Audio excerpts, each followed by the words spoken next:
Hello दोस्तों, स्वागत है आप सबका आपके अपने इस यूट्यूब चैनल केवीएन मैथमेटिक्स में। दोस्तों, आज हम करेंगे प्रश्नावली 4.2। इसका पहला प्रश्न है, गुणनखंड विधि से निम्न द्विघात समीकरणों के मूल ज्ञात कीजिए। पहले क्वेश्चन का जो पहला पार्ट है वो दे रखा है एक्स स्क्वेयर माइनस के 3x माइनस के 10 बराबर है 0। इसमें हमने मूल बताने हैं और किस विधि से? गुणनखंड विधि से। मूल का मतलब होता है कि x का वो मान जो इस पूरे समीकरण को 0 के बराबर कर दे। यानी कि x का मान अगर रखेंगे तो ये सारा किसके बराबर होना चाहिए? 0 के बराबर होना चाहिए। वो होता है मूल। इसका मतलब हमने x का मान निकालना है। गुणनखंड विधि में हम क्या करते हैं कि एक्स स्क्वेयर का जो भी गुणांक दे रखा है उसकी गुणा किससे करते हैं? सी वाले से, यानी कि जिसमें x नहीं है उससे गुणा करते हैं। तो एक्स स्क्वेयर का जो गुणांक है वो है 1 यहाँ पे, और जो अचर पद है यानी कि जिसमें x नहीं है वो है 10। तो 10 की गुणा 1 से करेंगे तो क्या जाएगा? 10 है, और ये माइनस का दे रखा है तो माइनस का 10। और जो बीच वाला पद है यानी कि x का गुणांक वो कितना है? माइनस के 3। तो हमने इस तरह से गुणनखंड बनाने हैं किसके? 10 के, ताकि जिनके गुणा तो हो माइनस के 10 और उनका जोड़ हो माइनस का 3। तो हम कैसे लिख सकते हैं? जैसे 5 दूनी 10, तो 5 गुणा में 2। अगर 5 के गुणा 2 से करेंगे तो कितना आ जाएगा? 10 है। इसमें माइनस का 10 दे रखा है, तो इसमें हम क्या करें? माइनस का 3 कर दें, माइनस का 5 कर दें इसको। अब माइनस के 5 के गुणा अगर 2 से करेंगे तो किसके बराबर हो जाएगा? माइनस के 10 के बराबर। और माइनस का 10 और प्लस का 2 अगर इनको जोड़ेंगे तो किसके बराबर हो जाएगा? माइनस के 3 के बराबर। हमने इस तरह से इसके गुणनखंड करने हैं। तो देखिए इस समीकरण में एक्स स्क्वेयर माइनस के 3x को मैं क्या लिख सकता हूँ? इस तरह से, माइनस के 5x प्लस का 2x और माइनस में 10 बराबर है 0। अब हमने क्या करना है? इन पहले दो में से जो भी कॉमन आता है वो लेना है, और आगे दो में से जो भी कॉमन आता है वो लेना है। इसमें से अगर हम कॉमन लेंगे तो x कॉमन आता है, तो यहाँ से बचेगा x माइनस का निशान। इसमें से x हमने कॉमन ले लिया तो क्या बच गया? 5। इसमें से देखो क्या कॉमन आ रहा है? कॉमन आ रहा है इसमें से प्लस का 2। प्लस का 2 कॉमन आ रहा है तो इसमें से बच जाएगा x माइनस में। इसमें से अगर 2 कॉमन लेंगे यानी कि माइनस का 10 दे रखा है, इसको मैं क्या लिख सकता हूँ? माइनस के 5 गुणा में 2। 2 हमने कॉमन ले लिया, पीछे क्या बच गया? माइनस का 5। तो पीछे क्या बच जाएगा? माइनस का 5 बराबर किसके? ये 0 के बराबर। अब यहाँ से देखो दो समीकरण बन गए हैं, दो वैल्यू बन गई हैं, x प्लस के 2, एक्स प्लस के 2, और दूसरा बन गया x माइनस के 5 यहाँ है, x माइनस के 5 यहाँ है। तो हम एक बार लिखेंगे x माइनस के 5। ये सब किसके बराबर है? 0 के बराबर। तो एक बार तो हम इसको 0 के बराबर मान लेंगे और एक बार इसको 0 के बराबर मान लेंगे, फिर हम x का मान निकालेंगे। तो x प्लस में 2 बराबर है 0, x माइनस के 5 बराबर है 0। एक बार हमने इसको 0 के बराबर मान लिया, एक बार हमने इसको 0 के बराबर मान लिया। यहाँ से अगर x की वैल्यू निकालेंगे तो कितना आ जाएगा? माइनस का 2। और यहाँ से अगर x की वैल्यू निकालेंगे तो x की वैल्यू आ जाएगी इस साइड आके, ये प्लस का हो जाएगा, प्लस का 5। तो x की वैल्यू एक बार तो आगे माइनस के 2 और एक आगे माइनस के 5। इसका मतलब ये है अगर x की वैल्यू हम माइनस के 2 रख देंगे तो ये पूरे समीकरण को 0 बना देगा। अगर x की वैल्यू हम 5 भी रख देंगे तो भी ये पूरे समीकरण को क्या बना देगा? 0 बना देगा। तो हमने इसके मूल निकालने थे, मूल हो गया माइनस के 2 और मूल हो गया प्लस का 5। इस तरह से इस क्वेश्चन को हमने करना था। भाग नंबर 2 दे रखा है 2x² प्लस में x माइनस के 6 बराबर है 0। इसको हमने गुणनखंड विधि से हल करना है और इसके मूल ज्ञात करने हैं, यानी कि x का मान निकालना है। x का मान वो होता है, यानी कि मूल वो संख्या होती है x का मान जो पूरे समीकरण को 0 के बराबर कर दे। तो हमने इसमें x का मान निकालना है, गुणनखंड विधि से करना है। गुणनखंड विधि में हम क्या करते हैं? x² का गुणांक और जो जिसमें x नहीं है, अचर पद है, उनकी तो करते हैं गुणा। तो 2 की माइनस 6 की गुणा करेंगे तो हो जाएगा माइनस के 12। और बीच वाला पद कितना है? x, यानी कि x का गुणांक कितना है? 1। तो हम यहाँ पे लेंगे x का गुणांक।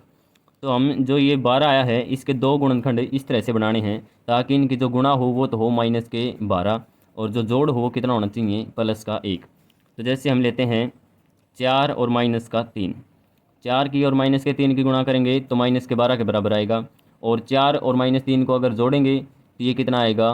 1 के बराबर आएगा। तो यहाँ हम लिखेंगे 2x²। अब प्लस का x, इसको हम क्या लिख सकते हैं? प्लस का 4x और माइनस का 3x। 4x में से हम 3x घटाएंगे तो अकेला x बचेगा, तो इसको हम क्या लिख सकते हैं? 4x माइनस का 3x। आगे दे रखा है माइनस का 6 बराबर है 0। अब देखो इसमें लेते हैं पहले 2 और इसमें भी लेंगे आगे वाले 2। इनमें से जो भी कॉमन आता है वो कॉमन लेंगे और इनमें से जो कॉमन आएगा वो कॉमन लेंगे। अब इसमें से कॉमन आता है 2x। 2x हमने कॉमन ले लिया तो इसमें से क्या बच जाएगा? x। प्लस में 4x में से हमने 2x कॉमन ले लिया तो पीछे कितना बच जाएगा? 2। आगे देखिए इसमें से आता है माइनस का 3 कॉमन आता है। अगर इसमें से माइनस का 3 कॉमन ले लिया तो पीछे क्या बच गया, एक्स माइनस का निशान। 6 में से भी हमने माइनस का 3 तो कॉमन ले लिया, पीछे कितना बच जाएगा, प्लस का 2। माइनस तो हमने कॉमन ले लिया तो पीछे प्लस का बच जाएगा। और 6 को हम क्या लिख सकते हैं, 3 गुणा में 2, जबकि हमने 3 तो कॉमन ले लिया, पीछे क्या बच गया, 2। बराबर में दे रखा है 0। तो यहाँ दो तरह के बन गए भाई, 2x माइनस का 3, 2x माइनस का 3 बराबर है 0। एक बार हम इसको 0 के बराबर मानेंगे। दूसरा है जो अंदर वाली क्वांटिटी है वो x प्लस 2, x प्लस 2, तो ये दे रखा है x प्लस 2। एक बार हम इसको 0 के बराबर मानेंगे। इसको अगर हम हल करेंगे तो यहाँ दे रखा है 2x, ये माइनस का 3 था, परली साइड आके किसका हो जाएगा, प्लस का 3। तो x का मान यहाँ से निकालेंगे तो यहाँ दे रखा है 3, और ये 2 यहाँ गुणा में था तो दूसरी साइड आके भाग में हो जाएगा। तो x का मान एक तो हमारा हो गया 3/2। दूसरा हम निकालेंगे ये वाला, x का मान यहाँ से निकालेंगे तो ये प्लस का 2 था, दूसरी साइड आके माइनस का 2 हो जाएगा। तो एक हमारा x का मान क्या है, -2। तो हमने मूल बताने थे, मूल एक तो हमारा आ गया 3/2 और दूसरा हमारा क्या है, -2। इसका मतलब ये है अगर x का मान हम 3/2 रख दें तो ये पूरे समीकरण को 0 के बराबर कर देगा। अगर हम x का मान -2 भी रखें तो भी ये क्या करेगा, पूरे समीकरण को 0 के बराबर बना देगा। भाग नंबर 3 दे रखा है, √2x² प्लस में 7x प्लस में 5√2 बराबर है 0। हमने इसके मूल ज्ञात करने हैं, और किस विधि से, गुणनखंड विधि से। तो गुणनखंड विधि में हम क्या करते हैं, x का स्क्वायर यानी कि x² का जो भी गुणांक है उसकी गुणा किसे करते हैं, जो बिना x वाला है उसके साथ।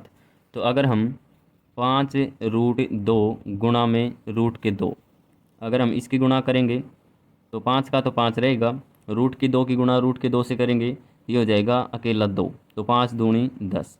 तो ये टोटल कितना बन गया, 10 के बराबर। और बीच वाला पद हमारा जो x का गुणांक है वो कितना है, 7। तो हमने 10 के इस तरह से गुणनखंड बनाने हैं, फैक्टर बनाने हैं, ताकि इनका जोड़ तो हो 7 और इनकी गुणा कितनी हो, 10। तो इसको हम लिखेंगे जैसे 5 दूनी 10, 5 की और 2 की गुणा करेंगे तो 10 के बराबर आएगा, और 5 को और 2 को जोड़ेंगे तो किसके बराबर आएगा, 7 के बराबर। तो हम क्या लिखेंगे, जैसे यहाँ देखिए √2x²।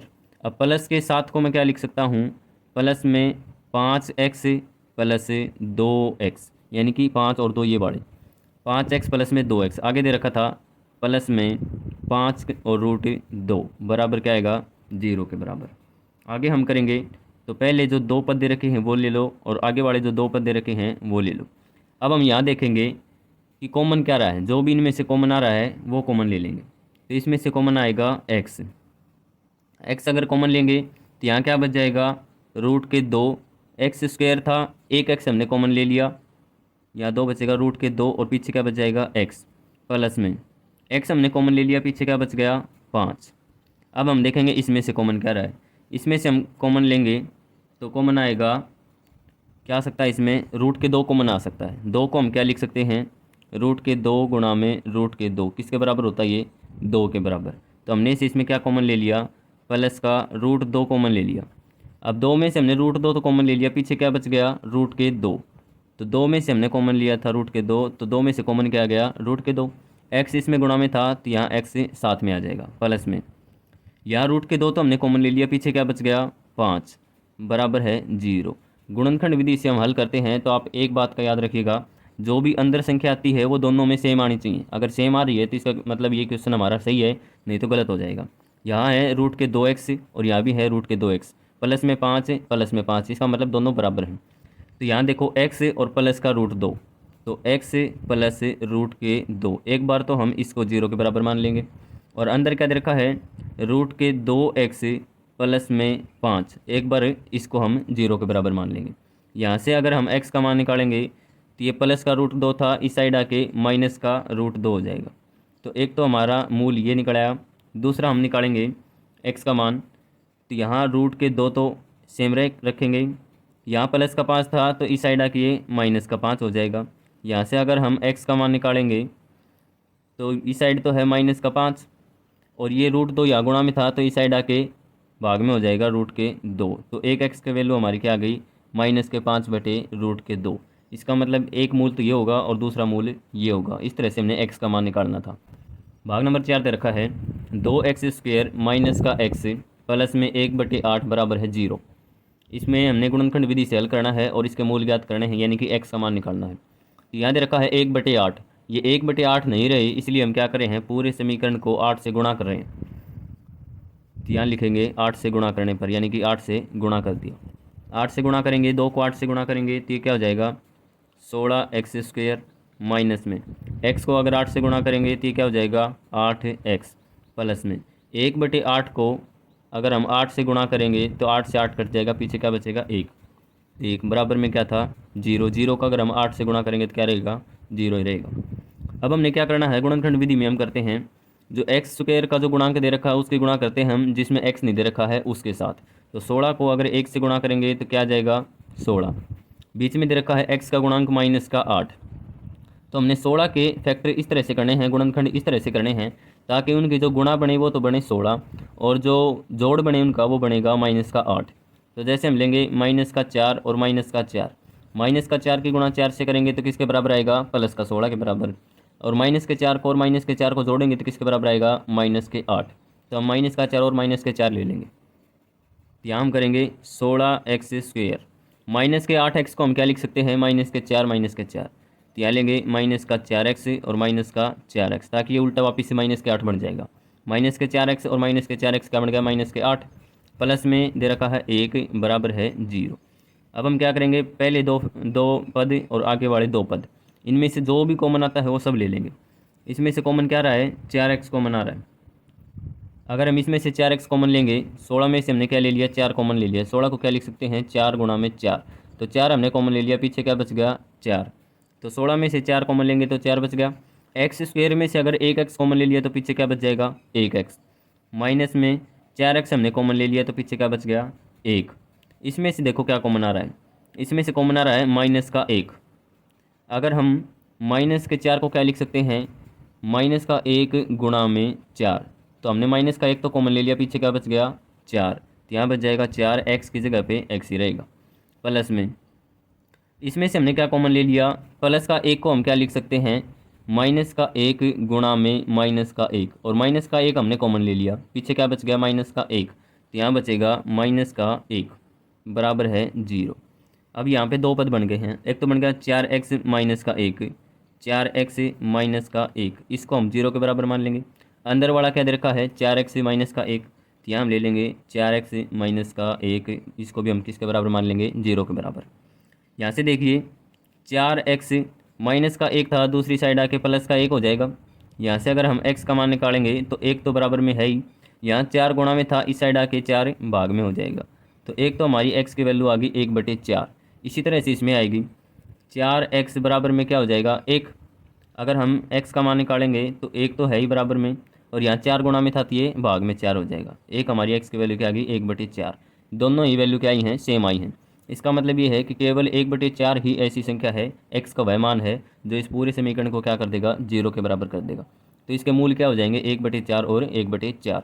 इस तरह से इस क्वेश्चन को हमने करना था। भाग नंबर 5 दे रखा है 100x² माइनस का 20x प्लस में 1 बराबर है 0। हमने इसके मूल निकालने हैं किस विधि से, गुणनखंड विधि से। आपको अच्छी तरह से पता चल गया होगा कि गुणनखंड विधि में हम क्या करते हैं x² का जो गुणांक है उसकी गुणा करते हैं जो बिना x का है उसके साथ। बिना x का है 1 के साथ गुणा करेंगे तो क्या आएगा 100। और फिर लेंगे हम बीच वाला पद यानी कि x का गुणांक। x का गुणांक कितना है माइनस का 20। तो हमने 100 के गुणनखंड इस तरह से करने हैं ताकि जिनकी गुणा तो बने 100 और उनका जोड़ बने माइनस का 20। तो हम ले रहे हैं माइनस का 10 और माइनस का 10। इनके अगर हम गुणा करेंगे तो बनेगा प्लस का 100, और अगर इनको जोड़ देंगे तो कितना बनेगा माइनस का 20। तो इस समीकरण में देखिए यहाँ दे रखा है 100x² माइनस के 20 को हम क्या लिख सकते हैं माइनस का 10x और माइनस का 10x, प्लस में दे रखा है 1 बराबर में 0। हम पहले 2 पद लेंगे फिर आगे वाले 2 पद लेंगे, जो भी हमने कॉमन आ रहा है उसमें से कॉमन निकाल देंगे। इसमें से कॉमन क्या आ रहा है 10x कॉमन आ रहा है। 100 में से हम 10 कॉमन लेंगे तो 100 को हम क्या लिख सकते हैं 10 गुणा में 10। एक कॉमन ले लिया हमने 10 तो पीछे क्या बच गया 10। तो यहाँ बच जाएगा 10। x² में से हमने x कॉमन ले लिया तो पीछे क्या बच गया x, माइनस में 10x हमने कॉमन ले लिया तो पीछे क्या बच गया 1। इसका मतलब ये है कि 10x को मैं क्या लिख सकता हूँ 10x गुणा में 1। 10x हमने कॉमन ले रखा पहले ही, पीछे क्या बच गया 1। आगे देखो इसमें से क्या कॉमन आएगा माइनस का एक कॉमन ले लें हम इसमें से। तो यहाँ से अगर कॉमन लेंगे माइनस का एक, माइनस के 10 को मैं लिख सकता हूँ माइनस का एक गुणा में 10x। तो इसमें से हमने 10x कॉमन ले लिया, पीछे क्या ना माइनस का एक कॉमन ले रखा है, पीछे क्या बच गया 10x, तो यहाँ बच जाएगा 10x। आगे करेंगे माइनस का एक बच जाएगा, कैसे बचेगा, प्लस का एक को मैं क्या लिख सकता हूँ माइनस का एक गुणा में माइनस का एक। यहाँ देखिए माइनस का एक गुणा में माइनस का एक, हमने माइनस एक कॉमन ले लिया, पीछे क्या बच गया माइनस का एक बच गया, बराबर है 0। अब यहाँ पे दो नंबर बनेंगे, एक तो बनेंगे जो अंदर है वो और दूसरा बनेगा जो बाहर है वो। तो ये बनेगा 10x माइनस का एक तो हम इसको 0 के बराबर मान लेंगे, दूसरा जो अंदर दे रखा है उसको भी 0 के बराबर मान लेंगे। 10x माइनस में एक, इसको भी हम क्या मान लेंगे 0 के बराबर। तो यहाँ से अगर हम x की वैल्यू निकालेंगे तो 10x किसके बराबर हो जाएगा, प्लस का एक के बराबर, माइनस का एक था दूसरी साइड आके प्लस का एक हो जाएगा। अगर यहाँ से x की वैल्यू निकालेंगे तो एक तो था ही पहले से ही, ये 10 गुणा में था तो इस साइड आके 10 क्या हो जाएगा भाग में हो जाएगा। तो हमारी x की वैल्यू हो गई 1/10। यहाँ से भी सेम आएगी, 10x माइनस एक बराबर है 0, तो 10x किसके बराबर हो जाएगा 1 के बराबर, और x की वैल्यू क्या आ जाएगी 1/10, यानी कि x की वैल्यू दोनों में क्या रहेगी सेम रहेगी। इसका मतलब ये है कि x का सिर्फ 1/10 एक ऐसा मान है जो इस पूरे समीकरण को किसके बराबर कर देगा 0 के बराबर। तो इस तरह से हमने इस क्वेश्चन को करना था। प्रश्न नंबर 2 दे रखा है, उदाहरण 1 में दी गई समस्याओं को हल कीजिए। तो उदाहरण 1 जो हमारा दे रखा था आप बुक में देख सकते हैं पीछे उदाहरण नंबर 1, तो उसमें दे रखा था कि जॉन और जीवंती दोनों के पास कुल मिलाकर 45 कंचे हैं, दोनों 5-5 कंचे खो देते हैं और अब उनके पास कंचों की जो संख्या है उनका गुणनफल 124 है। आरंभ में उनके पास कितने कंचे थे, यानी कि उनके पास कितने कितने कंचे थे ये हमने बताना है। तो इसको हम हल कैसे करेंगे, माना किसके माने जॉन के पास, जॉन के पास कंचों की संख्या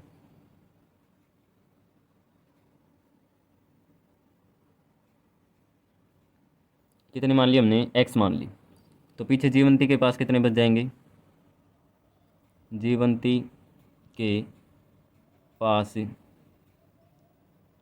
कंचों की संख्या, जीवंती के पास कंचों की संख्या कितनी बन जाएगी 45 कंचे टोटल थे, तो ये बच जाएगा 45 माइनस का x। मतलब ये है कि मान लो आपके पास और मेरे पास 5 कंचे हैं, ठीक है, दोनों के मिलाकर 5 कंचे, मेरे पास 2 कंचे हैं, मान लिया x कंचे हैं, तो मेरे पास x कंचे थे, तो आपके पास कितने बच गए 5 माइनस के x, 5 माइनस का x। मान लिया मेरे पास कितने कंचे थे 2 कंचे थे, तो आपके पास कितना बच गया 5 माइनस के 2 यानी कि 3 कंचे। तो इसमें इसी तरह से दे रखा था कि दोनों के पास 45 कंचे हैं, तो एक के पास हमने x मान लिया तो दूसरे के पास कितने बच जाएंगे 45 माइनस का x। अब देखो क्या कर रखा है, दोनों 5-5 कंचे खो देते हैं, यानी कि जॉन वाले मान लिया हमने, तो जॉन ने अगर 5 कंचे खो दिए तो उसके पास कितने बच जाएंगे x माइनस के 5, यानी कि 5 कम हो जाएंगे। और जीवंती के पास कितने बच जाएंगे,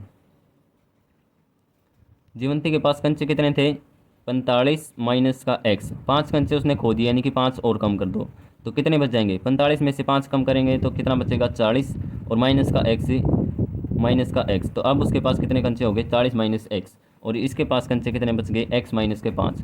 अब ये कह रखा है कि 5-5 कंचे खोने के बाद अगर ये कंचे बचते हैं तो जो इनका गुणनफल है वो कितना हो जाएगा 124, यानी कि x माइनस का 5 गुणा में इसकी गुणा करेंगे 40 माइनस x के साथ, तो इनकी गुणा कितनी हो जाएगी 124 के बराबर हो जाएगी। अब देखो अगर हम इसको खोलेंगे यानी कि इनकी गुणा करेंगे तो x की गुणा इसके साथ करेंगे तो ये हो जाएगा 40x, x की गुणा x के साथ करेंगे तो ये हो जाएगा माइनस का x², माइनस के 5 की गुणा 40 से करेंगे तो ये हो जाएगा 4×5 20 यानी कि 200, और 5 की गुणा अगर इसके साथ करेंगे तो माइनस माइनस प्लस, और 5 की x की करेंगे तो 5x, बराबर में बचेगा 124। आगे देखिए जैसे इसमें दे रखा है 5x और 40x, 40 और 5 कितना बन जाएगा 45x। पहले तो हम x² वाला लेते हैं, तो x² वाला और तो कोई है नहीं, यहाँ है माइनस का x²। अब हम लेंगे x वाले, 40 और 5 कितना बन जाएगा 45x, यहाँ दे रखा था माइनस के 200, तो माइनस के 200, ये 124 प्लस का था, इस साइड आके क्या हो जाएगा माइनस का 124 हो जाएगा, और बराबर में क्या बचेगा 0। यहाँ से अगर हम हल करेंगे तो माइनस का x² प्लस में 45x, 200 में अगर 124 जोड़ेंगे तो ये कितना हो जाएगा, माइनस का 324 बराबर में 0। ये हमारा समीकरण बना है। अब यहाँ देखिए शुरू में ही माइनस का आ गया, अगर हम पूरे समीकरण को माइनस से भाग दे दें तो क्या बनेगा, यानी कि माइनस कॉमन ले लें तो ये क्या बन जाएगा, माइनस की जगह पे तो प्लस का x² हो जाएगा। यहाँ लिख देंगे माइनस को कॉमन लेने के बाद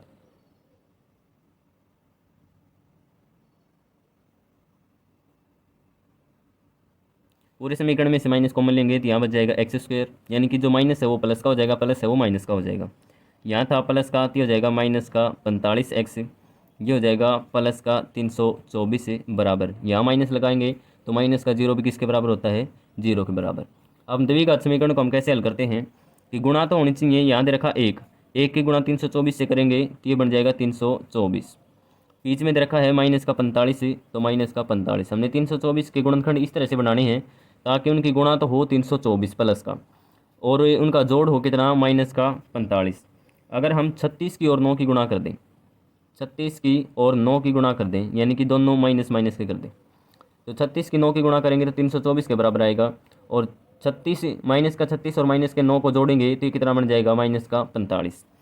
तो यहाँ हम लिखेंगे x², माइनस का 45 को हम क्या लिख सकते हैं, माइनस का 36x माइनस का 9x, प्लस में कितना है 324 बराबर है 0। अब पहले दो पद ले लो, आगे वाले दो पद ले लो, जो भी कॉमन आता है वो सारा कॉमन ले लो। इसमें से कॉमन क्या आ रहा है, x कॉमन आ रहा है। यहाँ से अगर x कॉमन ले लिया तो पीछे क्या बच गया, x, माइनस में 36x में से हमने x कॉमन ले लिया तो यहाँ क्या बच जाएगा 36। यहाँ देखो हमने क्या कॉमन ले लिया, माइनस का 9 कॉमन ले लिया। अब माइनस का 9 कॉमन ले लिया तो पीछे क्या बच जाएगा x, प्लस में 324 दे रखा है, तो 324 को हम क्या लिख सकते हैं, 324 को लिखेंगे 36 गुणा में 9, तो हमने 9 तो कॉमन ले लिया, माइनस का ये है, तो माइनस का 36 और माइनस के 9 लिख सकते हैं। माइनस का 9 हमने कॉमन ले लिया, पीछे क्या बच गया, माइनस का 36, तो यहाँ बच जाएगा माइनस का 36 बराबर में 0। तो एक बार इसको 0 के बराबर मान लो और एक बार इसको 0 के बराबर मान लो। x माइनस का 36 बराबर है 0, और एक बार x माइनस का 9, यानी कि x और माइनस का 9 बराबर है 0। यहाँ से अगर हम x का मान निकालेंगे तो कितना हो जाएगा, माइनस का था तो इस साइड आके प्लस का 36 हो जाएगा। तो एक समीकरण हमारा ये हो गया, यानी कि एक मान ये हो गया। दूसरा, अगर यहाँ से अगर x का मान निकालेंगे तो माइनस का 9 था, ये किसका हो जाएगा, प्लस का 9 हो जाएगा। तो x की वैल्यू यहाँ से कितनी आ गई, 9। तो हमारे दो मान आ गए, एक तो 36 और दूसरा 9। प्रश्न नंबर 3 दे रखा है, ऐसी दो संख्याएं ज्ञात कीजिए जिनका योग 27 हो और गुणनफल कितना हो, 182। तो इसको हम हल कैसे करेंगे, सबसे पहले मानेंगे पहली संख्या, माना पहली संख्या हमने मान ली x, तो दूसरी संख्या क्या हो जाएगी, दूसरी संख्या हो जाएगी 27 माइनस x, यानी कि दो संख्याओं का जोड़ है, मान लिया x और दूसरी संख्या हमने पता नहीं, तो इनका जोड़ कितना है, 27 है। तो ये वाली संख्या दूसरी संख्या कितनी हो जाएगी, 27, ये प्लस का था तो इस साइड आके माइनस का x हो जाएगा, तो दूसरी संख्या हो जाएगी 27 माइनस का x। अब देखो, अब ये क्या रखा है, उनका गुणनफल कितना है, 182, यानी कि x और 27 माइनस x, इनका जो गुणनफल है वो कितना है, 182। तो x गुणा में 27 माइनस x, इनका जो गुणनफल है वो कितना है, 182। इसको अगर हम हल करेंगे तो x की 27 के साथ करेंगे तो 27x माइनस x की गुणा x के साथ करेंगे तो x², यह हो जाएगा 182। आगे हम करेंगे तो ये माइनस का x² दे रखा है, इसको प्लस बनाने के लिए क्या करेंगे, दूसरी साइड ले जाएंगे, तो यहाँ हो जाएगा 182 पहले से ही दे रखा था, तो माइनस का था तो ये हो जाएगा प्लस का x², ये प्लस का 27 था तो ये हो जाएगा माइनस का 27x, बराबर में क्या बचेगा, 0। अगर हम इसको द्विघात समीकरण के रूप में लिखेंगे तो सबसे पहले हम x² वाला लिखते हैं, तो x², फिर लिखेंगे x वाला माइनस का 27x, और 182 को लिखेंगे हम प्लस का 182 बराबर में 0। द्विघात समीकरण आपने अच्छी तरह से हल करना सीख लिया होगा। कैसे करते हैं कि गुणा तो होनी चाहिए, x² का गुणांक है यहाँ पे 1, तो 1 की गुणा 182 से करेंगे तो 182 आ जाएगा। तो गुणा तो होनी चाहिए 182, माइनस का 27 दे रखा है तो उनका जोड़ कितना होना चाहिए, माइनस का 27, यानी कि इसके दो गुणनखंड इस तरह से करेंगे ताकि उनकी गुणा तो हो 182 और उनका जोड़ कितना हो, माइनस के 27। अगर हमने नहीं पता तो हम कैसे करेंगे, 182 के इस तरह से गुणनखंड कर लेंगे। 2 से करेंगे तो ये हो जाएगा 2 नी में 18, 2 एकम 2। 7 से करेंगे तो 13 सत्ते 91, 13 से आगे नहीं होगा, तो ये हो जाएगा 7 दूनी 14 और ये हो जाएगा 13, तो यानी कि 14 और 13। अगर हम इनको जोड़ेंगे तो कितना बन जाएगा, माइनस का 27। माइनस का 27 कैसे बनेगा, माइनस का 14 लेके यहाँ पे क्या बन सकता है, माइनस का 27। तो माइनस के 14 की गुणा अगर माइनस के 13 के साथ करेंगे तो कितना हो जाएगा, 182, और जो इनको जोड़ेंगे तो कितना हो जाएगा, 27 के बराबर। तो इसको हम हल करेंगे, एक्स स्क्वेयर माइनस के 27 को क्या लिख सकते हैं, माइनस के 14 एक्स माइनस का 13 एक्स प्लस में कितना दे रखा है, 182 बराबर है 0।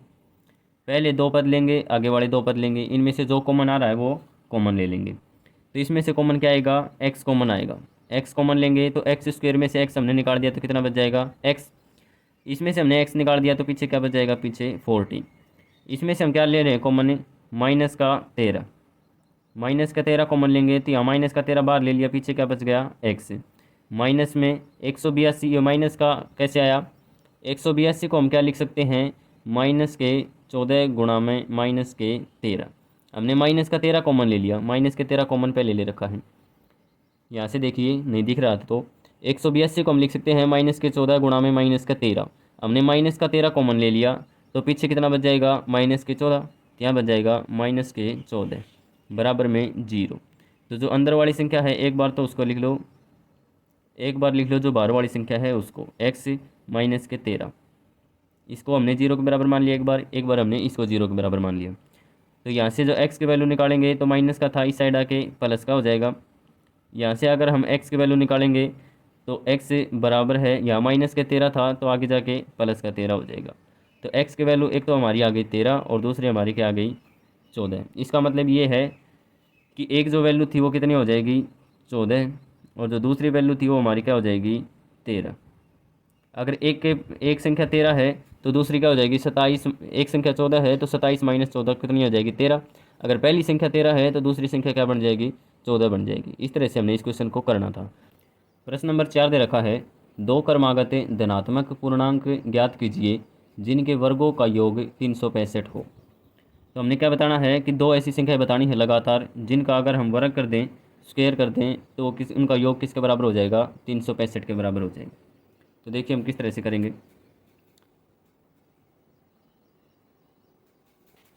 माना पहली संख्या,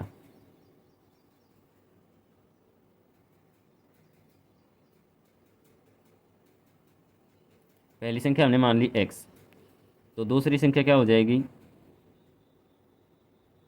क्रमागत दे रखे हैं, लगातार दे रखे हैं, तो x प्लस 1। हमने 2 लगातार संख्याएं बतानी हैं, यानी कि 6 और 7 है, 7 तो 8। मान लिया एक संख्या 7 है तो दूसरी लगातार में करेंगे तो 8 करेंगे। इसको हमने x मान लिया तो इसको क्या लिखेंगे, x प्लस 1। तो इस तरह से हमने पहली संख्या मान ली x और दूसरी संख्या क्या हो जाएगी, x प्लस 1, यानी कि ये लगातार संख्या हो जाएंगी। अगर हम इसमें 1 जोड़ देंगे तो इससे आगे वाली संख्या आ जाएगी। अब ये कर रखा है कि अगर हम उनके वर्गों का जोड़ कर दें, यानी कि x का भी स्क्वायर कर दें और x प्लस 1 इसका भी स्क्वायर कर दें, तो ये किसके बराबर हो जाएगा, 365 के बराबर हो जाएगा। तो यहाँ करें हम एक्स स्क्वायर प्लस में एक्स प्लस 1 और इसका स्क्वायर, यह हम लिख सकते हैं प्रश्नानुसार। ये किसके बराबर दे रखा है, 365 के बराबर। एक्स स्क्वायर का करेंगे तो यहाँ से हो जाएगा एक्स स्क्वायर, ये हो जाएगी एक क्वांटिटी एक्स प्लस 1 इसका स्क्वायर, ये हो जाएगा a प्लस बी का स्क्वायर, यानी कि इसको हम ये लिख सकते हैं a प्लस बी और इसका स्क्वायर किसके बराबर होता है, ये a स्क्वायर प्लस में b स्क्वायर प्लस में 2ab। तो इसको हम क्या लिख सकते हैं, x का स्क्वायर प्लस में b का स्क्वायर, यानी कि 1 का स्क्वायर, 1 का स्क्वायर करेंगे तो 1 प्लस में 2ab, 2 गुणा में a क्या है x, b क्या है 1, और ये किसके बराबर हो जाएगा, 365 के बराबर हो जाएगा। यहाँ से अगर हम इसको हल करेंगे तो हो जाएगा एक्स स्क्वायर प्लस में एक्स स्क्वायर प्लस में 1 प्लस में, इनकी गुणा करेंगे हम तीनों की तो 2 एकम 2 और x है यहाँ पे, तो ये हो जाएगा 2x बराबर है 365।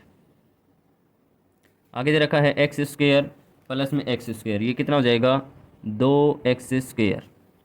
यहाँ दे रखा है फिर 2x, यहाँ है प्लस का 1 और ये है 365। 365 को इस साइड लेके आएंगे तो माइनस का 365 हो जाएगा।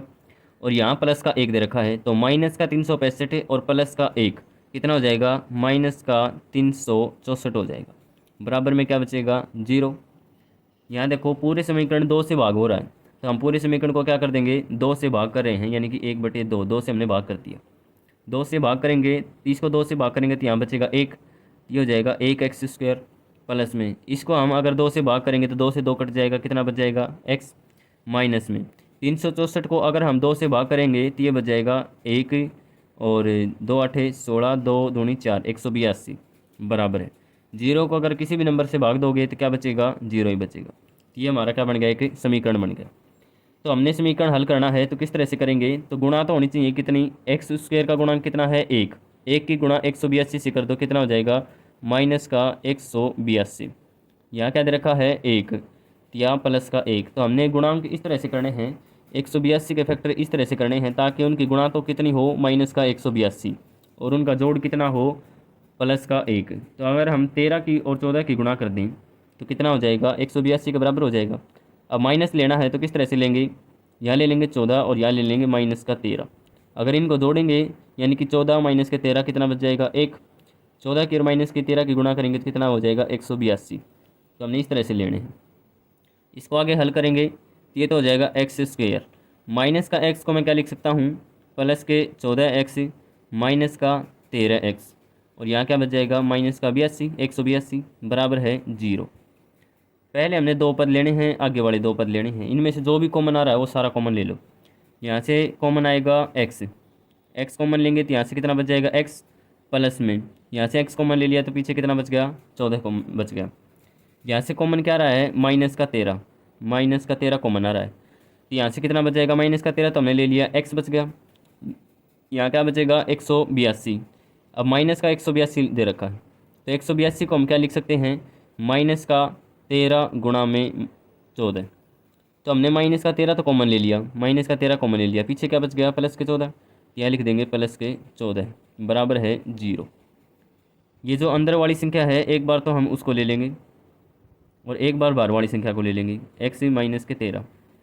यहाँ से अगर हम x का मान निकालेंगे तो कितना बचेगा, माइनस के 14, और यहाँ से जो x का मान निकालेंगे तो कितना बच जाएगा, प्लस का 13। इसका मतलब ये है कि पहली संख्या तो हो गई 13, पहली संख्या कितनी बन गई, 13, और दूसरी संख्या दे रखी है माइनस के 14।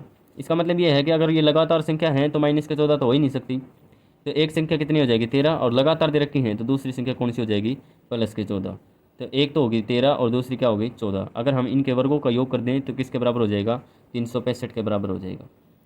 प्रश्न नंबर 5 दे रखा है, एक समकोण त्रिभुज की ऊंचाई उसके आधार से 7 सेंटीमीटर कम है, यदि कर्ण 13 सेंटीमीटर हो तो अन्य 2 भुजाएं बताओ।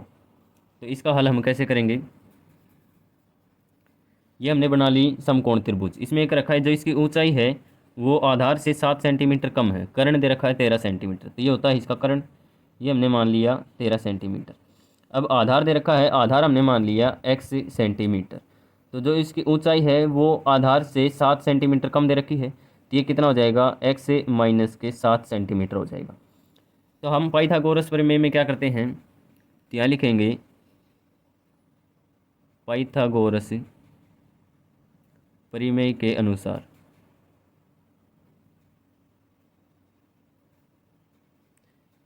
सबसे पहले तो हम x और ये ऊंचाई वाला करेंगे, x को यहाँ लिख लेंगे, माना आधार बराबर है, यहीं लिख लेते हैं, माना आधार बराबर है x सेंटीमीटर, और जो ऊंचाई है वो क्या हो जाएगी, x माइनस के 7 सेंटीमीटर, x माइनस का 7 सेंटीमीटर।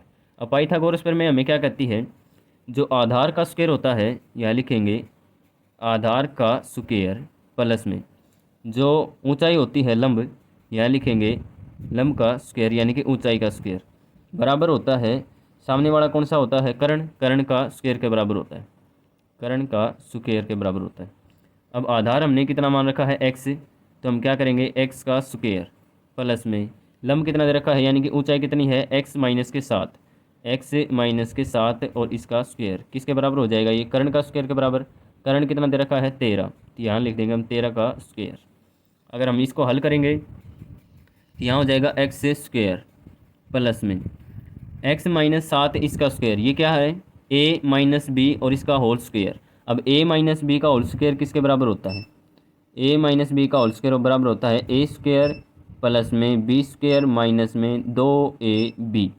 तो ए स्क्वायर यानी कि पहले वाला, बी कितना है दूसरे वाला, तो ए का स्क्वायर यानी कि एक्स का स्क्वायर प्लस में बी का स्क्वायर, बी कितना दे रखा है 7, 7 का स्क्वायर करेंगे तो हम 7 7 49 माइनस में 2ab, तो 2 गुणा में ए कितना दे रखा है एक्स गुणा में बी कितना है 7, और ये किसके बराबर है 13 का स्क्वायर के बराबर। 13 का स्क्वायर कितना होता है 169।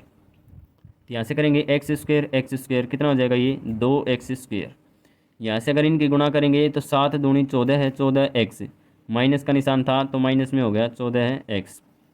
ये दे रखा था प्लस का 49 और ये दे रखा है प्लस का 169। ये इस साइड किसका हो जाएगा माइनस का 169 के बराबर हो जाएगा। माइनस का 169 हो जाएगा तो अगर हम इसको, ये हो जाएगा 0 के बराबर। यहाँ से करेंगे तो 2x स्क्वायर माइनस का 14x।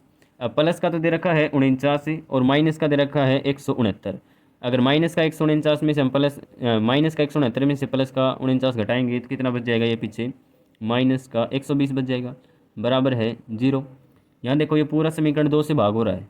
अगर पूरे समीकरण को 2 से भाग कर देंगे हम तो ये बच जाएगा एक्स स्क्वायर, माइनस में इसको 2 से भाग करेंगे तो ये बच जाएगा 7x, माइनस में इसको 2 से भाग करेंगे तो ये क्या बच जाएगा 60, बराबर है 0।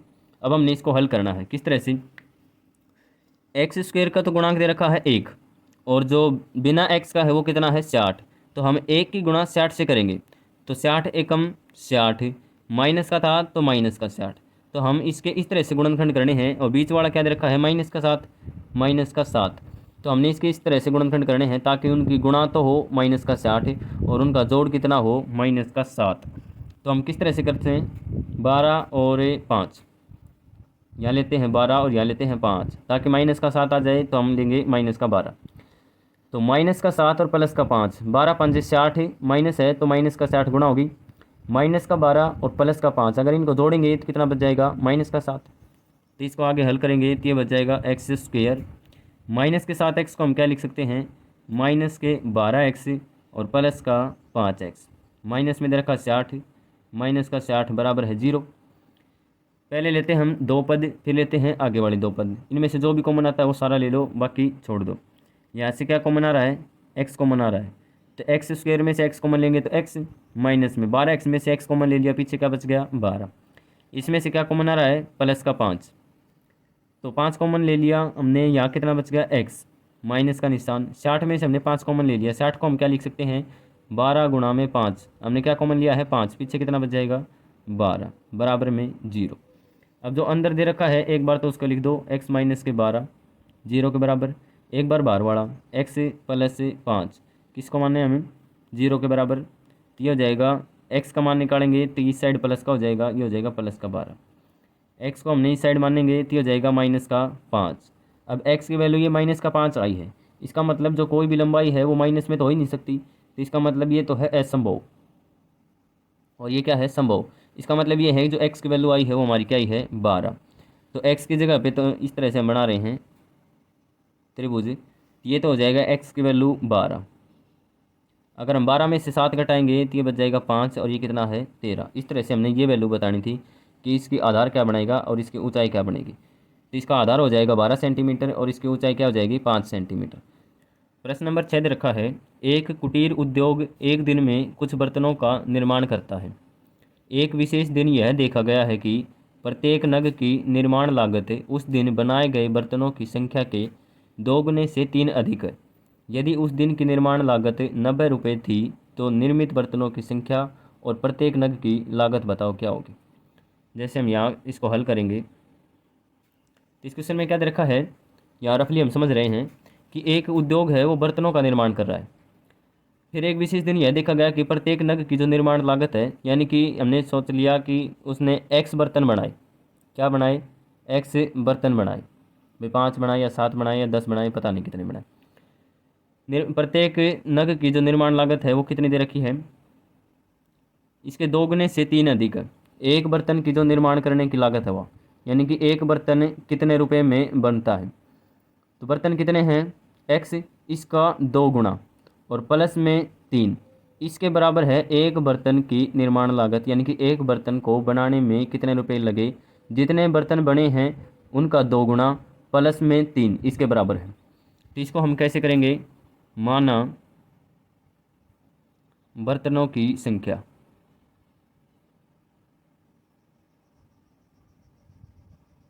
कितनी मान ली हमने, x बर्तन मान लिए। फिर यहाँ लिखेंगे एक बर्तन को निर्माण करने में एक बर्तन की निर्माण लागत, एक बर्तन की निर्माण लागत, यानी कि एक बर्तन को बनाने में कितने रुपए लगते हैं। तो अभी अभी बताया कितना हो जाएगा, 2x प्लस में 3। ये कह रहा है कि अगर हम इसकी अब गुणा कर दें तो किसके बराबर हो जाएगा, ये 90 के बराबर हो जाएगा। तो यहाँ का रखा है प्रश्नानुसार।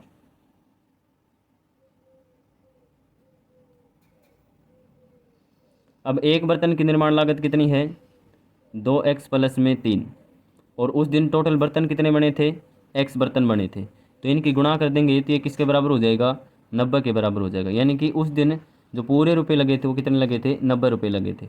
तो एक बर्तन इतने रुपये में बना, टोटल बर्तन इतने रुपये में बने, तो इनकी गुणा करेंगे तो किसके बराबर हो जाएगा, 90 के बराबर। तो इसको अगर हम हल करेंगे तो 2 की गुणा करेंगे x के साथ 2x² प्लस में 3 की गुणा x के साथ करेंगे तो 3x बराबर है 90।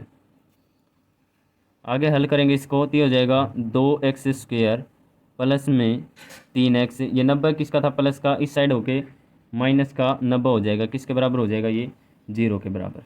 अब देखो इसको हल करना हमने, हल करेंगे तो x² का गुणा कितना दे रखा है 2, और जो बिना x वाला है वो कितना है 90। तो इनकी गुणा करेंगे तो कितना हो जाएगा, माइनस का 180, और बीच वाला कितना दे रखा है 3, यानी कि प्लस का 3।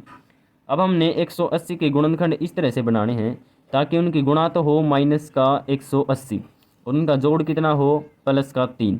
अगर हम मान लो 15 और कितना लें 12, माइनस के 12, अगर हम इनकी गुणा कर दें तो किसके बराबर हो जाएगा, 180 के बराबर। और अगर हम इनको जोड़ेंगे यानी कि प्लस का 15 माइनस का 12, अगर हम इनको जोड़ेंगे तो किसके बराबर हो जाएगा, ये 3 के बराबर। बस यही हमने देखना है। तो अब हम इसको आगे हल करेंगे तो ये हो जाएगा 2x²। 3x को हम क्या लिख सकते हैं, ये वाला, यानी कि प्लस के 15x और माइनस के 12x, और आगे क्या दे रखा था, माइनस का 90 बराबर है 0। आगे हम क्या करेंगे, पहला समीकरण ले लेंगे, पहले 2 और आगे वाले 2 ले लेंगे। यहाँ से जो कॉमन आ रहा है वो कॉमन ले लो, यहाँ से कॉमन क्या आ रहा है, x कॉमन आ रहा है। यहाँ से कितना बच जाएगा, x कॉमन लेंगे तो 2 का 2, x² में से x कॉमन ले लिया, x बच गया, प्लस में x यहाँ से कॉमन ले लिया, पीछे क्या बच गया 15। यहाँ से कॉमन क्या आ रहा है, माइनस के 12 से तो डिवाइड नहीं हो रहा, ये 6 से हो जाएगा, 6 से डिवाइड करेंगे तो यहाँ 6 कॉमन आ जाएगा। अब देखो 12 को हम क्या लिख सकते हैं, माइनस के 12 को हम लिख सकते हैं माइनस का 6 गुणा में 2। हमने माइनस का 6 कॉमन ले लिया, पीछे क्या बच गया 2, x था तो x का x हो गया, माइनस में 90 को हम क्या लिख सकते हैं, 15 छक्के 90, यानी कि माइनस का 90। ये हो जाएगा 15 गुणा में माइनस का 6 लिख सकते हैं, माइनस का 6 कॉमन ले लिया, पीछे क्या बच गया प्लस का 15, तो यहाँ बच जाएगा प्लस का 15 बराबर में 0। हमने ये देखना है कि जो अंदर वाले हैं वो सेम होने चाहिए। अब एक बार तो अंदर वाले लिख लो, यानी कि 2x प्लस में 15, इसको हमने किसके बराबर मान लिया, 0 के बराबर। एक बार जो बाहर दे रखे हैं उनको मान लो, x माइनस का 6 बराबर है 0 के बराबर। तो ये हो जाएगा, x का मान निकालेंगे यहाँ से तो 2x बराबर है, ये 15 प्लस का था, तो ये हो जाएगा माइनस का 15, और x की वैल्यू यहाँ से निकालेंगे तो माइनस का 15 तो दे रखा है, बटे 2 यहाँ गुणा में था तो किस में हो जाएगा, भाग में। तो x की वैल्यू क्या आ गई, माइनस का 5/2, और यहाँ से अगर x की वैल्यू निकालेंगे तो प्लस का 6, माइनस का 6 था, इस साइड आके प्लस का 6 हो जाएगा। तो हमें ये पता है कि कोई भी रुपए होंगे वो माइनस में तो हो नहीं सकते, किस में होंगे, प्लस में होंगे। तो x का मान यहाँ से कितना आ जाएगा, 6 आ जाएगा। इसका मतलब ये है x हमने क्या माना था, बर्तनों की संख्या माननी थी, तो बर्तनों की संख्या कितनी है 6, और एक बर्तन की निर्माण लागत कितनी हो जाएगी, 2x प्लस में 3, तो 2 गुणा में 6 प्लस में 3, 6 दूनी 12, 12 और 3 15, यानी कि एक बर्तन है वो कितने रुपए में बन रहा है, 15 रुपये में, और टोटल बर्तन हमारे कितने हैं 6। हमने सिर्फ ये बताना था कि बर्तनों की संख्या कितनी है और एक बर्तन की निर्माण लागत कितनी है।